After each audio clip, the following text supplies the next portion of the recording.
Fine settimana di caccia grossa per i lupi sul Monte Grappa. Il primo assalto in ordine di tempo è andato a segno all'alba di domenica ai piedi del Monte Pertica, una malga di proprietà del comune di Cismon del Grappa, in uno dei recinti elettrificati forniti dalla regione Veneto.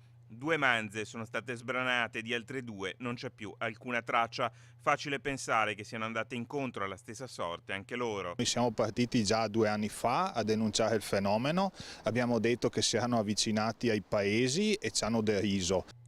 Ciò che è certo è che la situazione non è più sostenibile, spiegano ormai anche gli amministratori. 4 manze di oltre 2,5 quintali, 2 addirittura sparite, l'altra sbranate e lasciate sul posto. E tra l'altro in una malga in cui sono state adottate le misure prese dalla regione, indicate dalla regione, e quindi credo che la situazione stia sfuggendo di mano. Le notizie di animali sbranati sono ormai all'ordine del giorno. Bisogna agire perché qui la situazione appunto è preoccupante. Non è andata meglio a Crespano del Grappa, dove una vacca è stata sventrata dal lupo, in questo caso alla malga Costonda Quinto. Evidentemente non bastano, anche perché dalle dimensioni del fenomeno e dai pesi, dalla quantità dei capi, soprattutto diciamo aggrediti in una notte sola, è evidente che stiamo già cominciando a parlare di qualche branco.